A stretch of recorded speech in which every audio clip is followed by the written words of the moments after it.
할렐루야. 오늘 말씀을 통해서 주님께서 오늘의 합당한 은혜를 우리 모두에게 부으실 줄로 믿습니다. 그 교회에서 보면 여름 성경학교나 또 수련회 보면은 제일 마음이 낙심될 때가 장로님 손자가 영어학원 가방 들고 와서 저는 성경학교 못해요. 그리고 갈 때가 마음이 제일 아프더라고요. 권사님 손자가 안수지 집사님 자녀가 이제는 저 태권도복 입고 와서 저 지금 학원 가야 돼서 참여를 못합니다. 엄마가 그러는데 영어학원은 비싸니까 다른 건 몰라도 영어학원은 꼭 가야 되니까 저는 참석을 못합니다. 이런 말을 들을 때가 굉장히 낙심이 많이 됐습니다. 그래서 왜 그런가 했더니 사실은 시간적으로 이게 비교가 안 되는 겁니다. 아이들이, 이 학생들이 일주일에 하나님의 말씀을 듣는데 좀 따져보니까 많이 하는 교회는 30분, 적게 하는 교회는 10분이면은 일주일에 들을 말씀이 다 끝나버립니다. 그런데 아이들이 하루에 5시간씩만 해도 일주일이면 25시간 아닙니까? 공부하기 위해서 보내는, 학교에서 보내는 시간이 25시간, 많게는 30시간, 거기에다가 학원까지 다니고, 그러면 우리가 기대하는 바와는 너무 다르게 이런 시간에 물리적으로 차이가 너무 큽니다. 그래서 저도 자녀들을 믿음으로 좀 키우고 싶어서 고민하다가 어떻게 하면 자녀들을 믿음으로 키울까 고민을 많이 했는데 일요일만 가지고는 안 되겠더라고요. 그리고 또 가만히 보니까 우리가 하나님, 우리 자녀가 하나님 말씀 안에서 잘 자라는 지도자가 되게 해달라고 기도는 하는데, 가만 보니까 기독교 지도자는 어디 학교에서 나오는 것이 아니라 바로 교회에서 나오더라고요. 보니까 아이들을 매일 불러서 말씀을 가르치고 목사님을 만나고 기도받고 또 그렇게 공부하는 걸 보니까 학교더라고요. 학교. 자녀들을 믿음으로 키우기 위한 가장 좋은 것이 학교. 그런데 저희가 너무 공교육을 잘 받아가지고 우리가 학교 그러면 우리가 알고 있는 운동장이 크고 건물이 있고 뭐가 있고 시설이 다 갖춰져 있는 그런 것만 생각을 하게 되어서 학교를 우리가 한다? 그런 거 생각 자체를 안 했습니다. 그런데 가만히 미국 교회를 보니까 교회마다 학교들이 다 있더라고요. 큰 교회든지 작은 교회든지 학교가 다 있더라고요. 우리가 자녀들의 신앙은 교회에 와서 그나마 그래도 조금 되지만 이제 월요일부터는 신앙과 상관없이 그냥 교회가 거기에 대해서는 신경을 쓰지 못하고 그 부분을 놓치는 것들이 많이 보였습니다. 그래서 미국에 있는 분들이 한국에 와서 큰 교회나 이런 데를 탐방하면 제일 의아스러운 게 학교가 없는 겁니다. 학교가 신앙과 학문이 잘 이렇게 균형 있게 잘 가르쳐서 아이들이 신앙적으로 또 실력으로 탁월한 지도자를 만들어내야 될 텐데, 우리가 신앙은 열심히 강조를 했는데 이 실력을 키우는 거, 애들 공부하는 거에 대해서는 놓쳐버리고 말았습니다.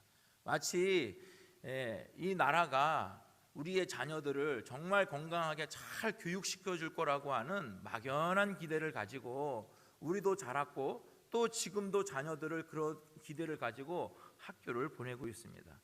오늘 우리가 읽은 이 말씀을 가만히 보면 제자들이 예수님께 와서, 제자가 와서 물어봅니다. 예수님, 어떤 계명이 가장 큰 계명입니까? 그때 예수님께서 너는 마음을 다하고 힘을 다하고 뜻을 다하여 내 여호와 하나님을 사랑하라, 이렇게 가르쳐 줍니다. 예수님께서도 이 신명기의 말씀을 인용해서 가장 큰 계명이 뭐냐? 너는 마음을 다하고 뜻을 다하고 힘을 다해서 주 너의 하나님을 사랑하라 라고 하는 것이었습니다. 예수님께서 말씀하기를 이것이 선지자의 온 율법과 선지자의 강령이다, 이렇게 말씀하십니다. 우리가 잘 알고 있는 6장 5절입니다. 너는 마음을 다하고 뜻을 다하고 힘을 다하여 내 하나님 여호와를 사랑하라 그랬죠. 우리는 신명기 6장 5절을 잘 알고 있습니다. 그래서 하나님의 명령이구나, 하나님을 사랑하라라고 하는 거. 그런데 우리가 그 히브리어 그 원문을 보면 명령은 여기에 이 5절에만 끝나는 것이 아닙니다. 하나님을 사랑하는데 어떻게 사랑하냐, 왜 사랑하냐, 무엇 때문에 사랑하냐, 여러분, 이것을 그 뒤를 이어진 명령에서 우리에게 말해주고 있는 겁니다. 성경에서는 우리가 그렇게 할 수 있는 방법이 무엇인지를 알려주고 있습니다. 1절입니다. 1절 다 함께 읽어보겠습니다. 시작. 이는 곧 너희의 하나님 여호와께서 너희에게 가르치라고 명하신 명령과 규례와 법도라. 너희가 건너가서 차지할 땅에서 행할 것이니. 주님께서 이스라엘 백성에게 이 말씀을 언제 주셨냐면 출애굽을 한 뒤에 하나님께서 그 이스라엘 백성이 노예 생활을 끝내고 거기에서 유월절 또 하나님의 역사를 경험하고 10가지 재앙을 경험하고 홍해를 건넌 뒤에 이스라엘 백성들의 마음을 새롭게 하시는 이런 역사적 사건을 경험한 뒤에 이 말씀을 주셨습니다. 2절입니다. 시작. 너와 내 아들과 내 손자들이 평생에 내 하나님 여호와를 경외하며 내가 너희에게 명한 그 모든 규례와 명령을 지키게 하기 위한 것이며 또 내 나를 장구하게 하기 위한 것이라. 여기에서 보면 이 법도와 규례와 명령을 누가 지켜야 한다고 기록되어 있냐면 바로 너와 내 아들과 내 손자들이다 그럽니다. 우리가 기독교 교육을 얘기하면 우리 자녀들은 다 커서 나하고는 상관이 없네 이렇게 생각을 많이 합니다. 그래서 교회에서 오래된 교회일수록 이야기를 하면 사실은 교회에서 의사결정의 최고 의사결정 권한을 자리에 있는 그 분들은 이미 벌써 자녀들이 다 장성했기 때문에 사실은 젊은 이 자녀를 두고 있는 이 세대의 필요를 느끼지를 못합니다. 옛날에는 우리 자녀들을 교육시키려고 정말 필요하면 땅도 팔고 집도 팔고 필요하면 막 일을 밤낮을 가리지 않고 해서 자녀를 키웠는데 이제는 자녀들이 다 커서 관심이 없는 겁니다. 그런데 오늘 성경에 보면 이 교육을 시켜야 될 사람이 누구냐면 너와 내 아들과 내 손자들. 그러니까 할아버지, 할머니, 어머니 또 손자들 이렇게 모두가 다 이 기독교 교육을 시켜야 된다라고 오늘 성경이 우리에게 말해주고 있습니다. 얼마 동안 이 말씀을 그러면 행해야 됩니까? 오늘 성경은 평생에 그럽니다. 평생에. 그러니까 내 자녀가 이제 학교 다닐 때만 여기에 관심을 갖고 졸업하면 이제 신경 쓰지 않아도 된다가 아니라 어떻게 해요? 평생에. 여러분, 그러면 이 명령을 지킬 경우에 어떤 유익이 있다고 말합니까? 오늘 성경은 내 나를 장구하게 하기 위한 것이라 그럽니다. 장수를 위한 열쇠가 바로 여기 있는 겁니다. 하나님의 말씀의 원리들을 지키는 것입니다. 이거는 개인에게도 국가에게도 교회에게도 적용되는 그런 말씀입니다. 3절입니다. 이스라엘아 듣고 삼가 그것을 행하라. 그리하면 내가 복을 받고 내 조상들의 하나님 여호와께서 내게 허락하신 것 같이 적과 꿀이 흐르는 땅에서 내가 크게 번성하리라.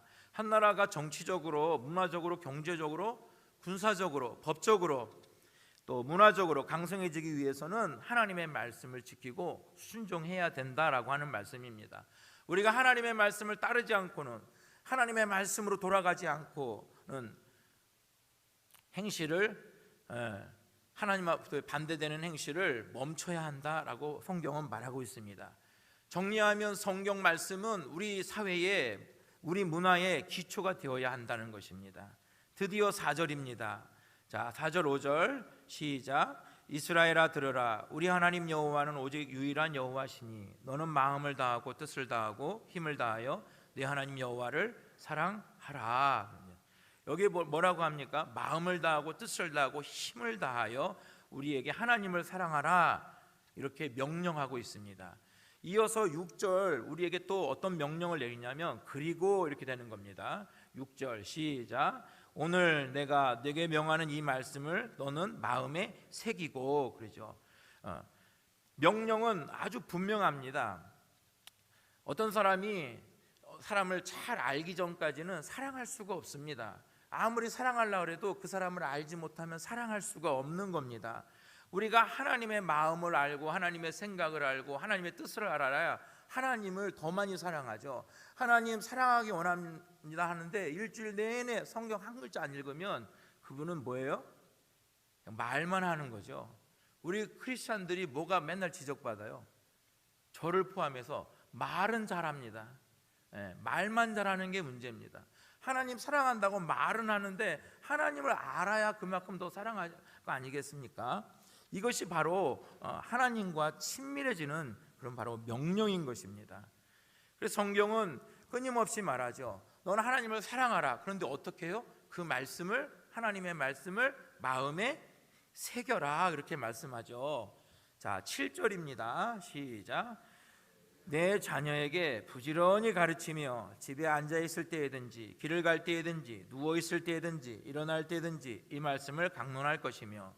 명령은 하나님을 사랑하라 라고 하는 것이고, 어떻게 해요? 하나님의 말씀을 우리 마음에 새겨 넣는 것입니다. 이어지는 9절이, 이 7절이 어떻게 하면 성경적인 가치와 삶과 이상을 우리 자녀들, 다가올 세대에게 스며들게 할 수 있는지 정확하게 말해주고 있는데, 뭐라고 합니까? 그리고 내 자녀에게 부지런히 가르치며. 할렐루야.